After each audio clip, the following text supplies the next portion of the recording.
കഴിഞ്ഞ കുറേ ദിവസങ്ങളായി നിൽക്കുന്നത് ശബരിമലയുമായി ബന്ധപ്പെട്ട വിഷയങ്ങൾ തന്നെയാണല്ലോ.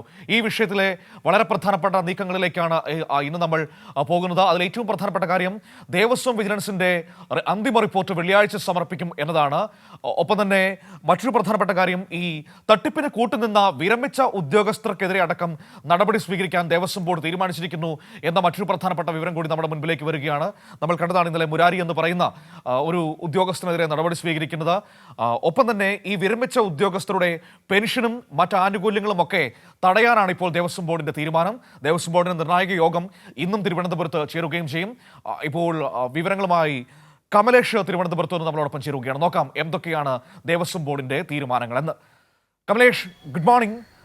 ഏറ്റവും പ്രധാനപ്പെട്ട കാര്യം, ഈ ശക്തമായ നടപടികളിലേക്ക് ദേവസ്വം ബോർഡ് കടക്കുന്നു എന്നത് തന്നെയാണ്. ഇന്നലെ വളരെ പ്രധാനപ്പെട്ട ഉദ്യോഗസ്ഥനെ സസ്പെൻഡ് ചെയ്യുന്നത് നമ്മൾ കണ്ടതാണ്. ഇനിയിപ്പോൾ ഈ തട്ടിപ്പിന് കൂട്ടുനിന്ന ഈ സംഭവം നടന്ന കാലത്ത് ഇപ്പോൾ വിരമിച്ചു പോയ ഉദ്യോഗസ്ഥർക്കെതിരെ അടക്കം നടപടി സ്വീകരിക്കുന്നതിലേക്കാണോ പോകുന്നത്? അവരുടെ പെൻഷനും മറ്റ് ആനുകൂല്യങ്ങളും തടയുക എന്നതാണോ ആദ്യഘട്ടത്തിൽ ചെയ്യാൻ ഉദ്ദേശിക്കുന്നത്? Manu, very good morning. Manu സൂചിപ്പിച്ചതുപോലെ തന്നെ വളരെ കർശനമായ നടപടികളിലേക്ക് തന്നെയാണ് ഈ ശബരിമലയിലെ സ്വർണ്ണപ്പാളി വിവാദവുമായി ബന്ധപ്പെട്ട് ദേവസ്വം ബോർഡും ദേവസ്വം വിജിലൻസും നടപടികൾ സ്വീകരിക്കുന്നത്.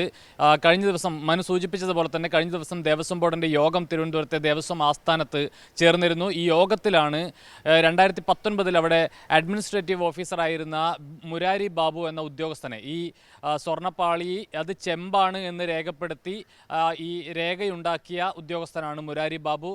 അയാളെ സസ്പെൻഡ് ചെയ്യുന്ന നടപടികളിലേക്ക്, അത് ആദ്യമായാണ് ഈ വിഷയത്തിലൊരു നടപടി ദേവസ്വം ബോർഡ് സ്വീകരിച്ചിട്ടുള്ളത്. അത് മുരാരി ബാബുവിൻ്റെ സസ്പെൻഷനാണ്. ഇന്നലെയാണ് സസ്പെൻഷൻ നടപടി വന്നിട്ടുള്ളത്. ഏതായാലും അതിനുശേഷം പല ഘട്ടങ്ങളിലായി മുരാരി ബാബു മാധ്യമങ്ങളെ കാണുന്നത് നമ്മൾ കണ്ടതാണ്. പക്ഷേ പറയുന്നതിലൊന്നും ഒരു തരത്തിലും അത് വളരെ വലിയ നിലയിലുള്ള പൊരുത്തക്കേടുകളാണ് ഇതിനകത്തുള്ളത്. അതുകൊണ്ട് ഈ ഉദ്യോഗസ്ഥൻ ഇതിൽ വീഴ്ച വരുത്തിയിട്ടുണ്ട് എന്ന കാര്യത്തിൽ യാതൊരു തർക്കവുമില്ല. ആ നിലയിൽ ദേവസ്വം ബോർഡിന് അത് ബോധ്യപ്പെട്ടതുകൊണ്ടാണ് അത്തരമൊരു നടപടിയിലേക്ക് ദേവസ്വം ബോർഡ് കടന്നിട്ടുള്ളത്. അതോടൊപ്പം തന്നെ ദേവസ്വം വിജിലൻസിന്റെ അന്വേഷണം ഇപ്പോൾ നടക്കുകയാണ്. അതിന്റെ അന്തിമ റിപ്പോർട്ട് വെള്ളിയാഴ്ച ഹൈക്കോടതിയിൽ സമർപ്പിക്കാനിരിക്കുകയാണ്. പ്രാഥമിക റിപ്പോർട്ട് ഇപ്പോൾ തന്നെ സമർപ്പിച്ചിട്ടുണ്ട്. അതിന്റെ അടിസ്ഥാനത്തിൽ കൂടിയാണ് ഇപ്പോൾ മുരാരി ബാബുവിനെതിരെ നടപടി സ്വീകരിച്ചിട്ടുള്ളത്. ഇത് മുരാരി ബാബു മാത്രമല്ല, പലതരത്തിൽ പല ഉദ്യോഗസ്ഥർ ഇതിന്റെ ഭാഗമായിട്ടുണ്ട് എന്ന സൂചന ദേവസ്വം ബോർഡിനുണ്ട്, ദേവസ്വം വിജിലൻസിനുണ്ട്.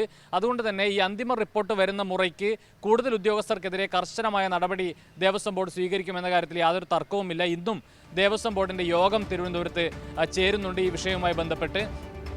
ഏതായാലും ഈ നിലയിലുള്ള വലിയ ഒരു ഇടപെടൽ ദേവസ്വം ബോർഡിന്റെ ഭാഗത്തു നിന്നും ഇതിൽ വരുന്നുണ്ട്. അതോടൊപ്പം തന്നെ ദേവസ്വം മന്ത്രി VN വാസവൻ ഉൾപ്പെടെയുള്ള ആളുകൾ കഴിഞ്ഞ ദിവസം വളരെ കൃത്യമായി നിയമസഭയിൽ അടക്കം പറഞ്ഞിട്ടുള്ളത്, ഈ വിഷയത്തിൽ ആരാണോ അയ്യപ്പന്റെ മുതൽ കട്ടുകൊണ്ടുപോയിട്ടുള്ളത് അവരെ മുഴുവൻ ആളുകളെയും നിയമത്തിന്റെ മുന്നിൽ കൊണ്ടുവരുമെന്ന് ദേവസ്വം മന്ത്രി കഴിഞ്ഞ ദിവസം വളരെ കൃത്യമായി തന്നെ പറയുകയും ചെയ്തിട്ടുണ്ട്. അതിന്റെ അടിസ്ഥാനത്തിൽ ഏറ്റവും ശക്തമായ നടപടികളിലേക്ക് തന്നെയാണ് സർക്കാരും കടക്കുന്നത്. ഏതായാലും ഈ വിജിലൻസിന്റെ അന്വേഷണത്തിൽ പലതരത്തിലുള്ള കണ്ടെത്തലുകൾ വന്നിട്ടുണ്ട് എന്നുള്ളതാണ്. ഈ ഉണ്ണികൃഷ്ണൻ പോറ്റി നേരത്തെ ഈ വിഷയം ഈ ഒരു സ്വർണ്ണപ്പാളി കൊണ്ടുപോവുകയും അത് തൻ്റെ സഹോദരിയുടെ വീട്ടിൽ ഒളിപ്പിച്ച് വെക്കുകയും ഒക്കെ ചെയ്യേണ്ടിയിരുന്നൊരു സാഹചര്യം വന്നത് ഈ ആഗോള അയ്യപ്പ സംഗമം നടന്ന ഒരു ഘട്ടത്തിലാണ്.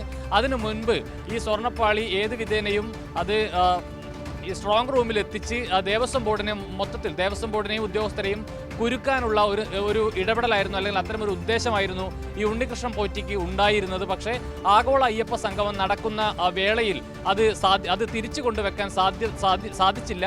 അതുകൊണ്ട് തന്നെയാണ് അയാളിപ്പോൾ വലിയ തരത്തിൽ ഒരു കുരുക്കിലേക്ക് പോയത് എന്നൊരു ഫൈൻഡിങ്സ് ദേവസ്വം വിജിലൻസിന്റെ കയ്യിലുണ്ട് എന്നാണ് നമുക്ക് മനസ്സിലാക്കാൻ കഴിയുന്നത്. ഏതായാലും അതുകൊണ്ടാണ് അയാൾ പെട്ടുപോയിട്ടുള്ളത്. അതിന്റെ ഭാഗമായിട്ടാണ് ഈ ആഗോള അയ്യപ്പ സംഗമത്തെ തകർക്കുന്നതിന് വേണ്ടി ഉൾപ്പെടെ ചില ആരോപണങ്ങൾ വരുന്ന സാഹചര്യമുണ്ടായി. പിന്നീട് ഇത് കാണാനില്ല എന്ന് പറഞ്ഞ ആളിന്റെ സഹോദരിയുടെ വീട്ടിൽ നിന്ന് തന്നെ ഈ സ്വർണ്ണപ്പാളി കണ്ടെത്തുന്ന സാഹചര്യമുണ്ടായി. അതുകൊണ്ട് വളരെ കൃത്യമായി ഈ വിഷയത്തിൽ ഈ ഉണ്ണികൃഷ്ണൻ പോറ്റി ഒരു പ്രതിസ്ഥാനത്ത് നിൽക്കുകയാണ്.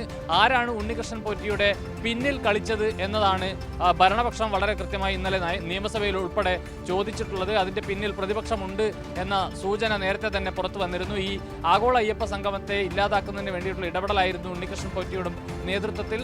അതിന്റെ പിന്നിൽ ആരോ പ്രവർത്തിച്ചുകൊണ്ട് കളിച്ചിട്ടുള്ളത് എന്ന സംശയവും പൊതുജനങ്ങൾക്ക് പൊതുവെ ഉണ്ട് എന്നുള്ളതാണ്. ഏതായാലും അതിനുശേഷം സംശയത്തെക്കുറിച്ച് ഈ വിഷയം പറയുമ്പോൾ ശ്രദ്ധയിൽപ്പെടുന്ന വളരെ പ്രധാനപ്പെട്ട ഒരു വിഷയമുണ്ട് കമലേഷ്. നമ്മളിപ്പോൾ കമലേഷ് സൂചിപ്പിച്ച പ്രതിപക്ഷത്തിന്റെ ഈ പ്രശ്നത്തെക്കുറിച്ച് പറയുമ്പോൾ എന്തുകൊണ്ടായിരിക്കാം നിയമസഭയിൽ പ്രതിപക്ഷം ഇങ്ങനെ തുടർച്ചയായി ചർച്ചകൾ ബഹിഷ്കരിക്കുന്നത്? അവർ ഒരു നോട്ടീസ് ഒന്നും നൽകാതെ സഭ തുടർച്ചയായി തടസ്സപ്പെടുത്തുന്നു എന്നതിനപ്പുറത്തേക്ക് ഈ വിഷയത്തിൽ ഒരു ചർച്ചയ്ക്ക് താല്പര്യപ്പെടാത്തത് എന്തുകൊണ്ടായിരിക്കാം?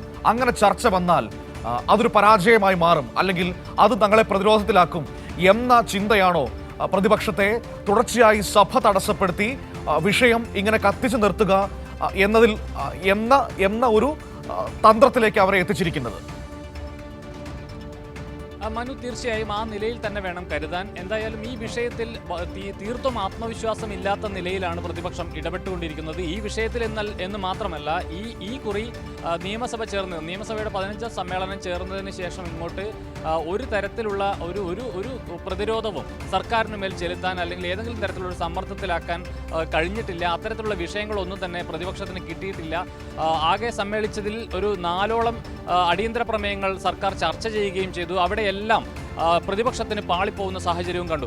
അതുകൊണ്ട് തന്നെ ഇതൊരു നോട്ടീസ് നൽകി ചർച്ച ചെയ്യാനുള്ള ധൈര്യം പ്രതിപക്ഷത്തിനില്ല എന്നുള്ളതാണ് സാഹചര്യം. അത്തരത്തിൽ ചർച്ച വന്നാൽ ഭരണപക്ഷം വളരെ കൃത്യമായി ഇതിനകത്ത് സ്വീകരിച്ചിട്ടുള്ള നടപടികൾ എന്തൊക്കെയാണ്, ഇതിനകത്ത് പ്രശ്നമുണ്ടായിട്ടുള്ളത് എന്നതുൾപ്പെടെയുള്ള കാര്യങ്ങൾ ജനങ്ങൾക്ക് മുന്നിൽ, സഭയ്ക്ക് മുന്നിൽ വിശദീകരിക്കാനുള്ള ഒരു സാഹചര്യം ഭരണപക്ഷത്തിന് ലഭിക്കും. അതേസമയം പ്രതിപക്ഷത്തിനാണെങ്കിൽ ഭരണപക്ഷത്തെ കുറ്റപ്പെടുത്താനുള്ള ഒരു തരത്തിലുള്ള കാര്യങ്ങളും ഈ വിഷയവുമായി ബന്ധപ്പെട്ടില്ല എന്നുള്ളതാണ് നിലവിലെ സാഹചര്യം. അതുകൊണ്ട് തന്നെയാണ് ഒരു നോട്ടീസ് പോലും നൽകാതെ കഴിഞ്ഞ ദിവസം, ഇന്നലെയും മിനിയാന്നും 2 ദിവസങ്ങളിലും യാതൊരു തരത്തിലുള്ള നോട്ടീസും, നേരത്തെ എല്ലാ ദിവസങ്ങളിലും അടിയന്തര പ്രമേയത്തിനുള്ള നോട്ടീസ് നൽകുന്ന പ്രതിപക്ഷം ആകെ എനിക്ക് തോന്നുന്നത് സഭയുടെ ചരിത്രത്തിൽ തന്നെ വളരെ ചുരുക്കം ചില ദിവസങ്ങളിൽ മാത്രമാണ് അടിയന്തര പ്രമേയത്തിന് നോട്ടീസ് നൽകാതിരുന്നിട്ടുള്ളത്. ആ സാഹചര്യമാണ് കഴിഞ്ഞ 2 ദിവസങ്ങളിലായി ഉള്ളത്. ഈ വിഷയം ഉന്നയിച്ച് നിയമസഭയിലെ ഏറ്റവും പ്രധാനപ്പെട്ട ഒരു കാര്യമാണ് ഈ ചോദ്യോത്തരവേള എന്ന് പറയുന്നത്. ആ ചോദ്യോത്തരവേള പോലും തടസ്സപ്പെടുത്തിക്കൊണ്ട് അത് ഇല്ലാതാക്കുന്ന നിലയിലേക്കുള്ള ബഹളത്തിൽ മുക്കിക്കൊണ്ട് സഭയുടെ പ്രവർത്തനങ്ങളെയാകെ തടസ്സപ്പെടുത്തുന്ന നിലയിലേക്കുള്ള ഒരു ഇടപെടലാണ് കഴിഞ്ഞ 2 ദിവസങ്ങളിലായി പ്രതിപക്ഷം സ്വീകരിക്കുന്നത്.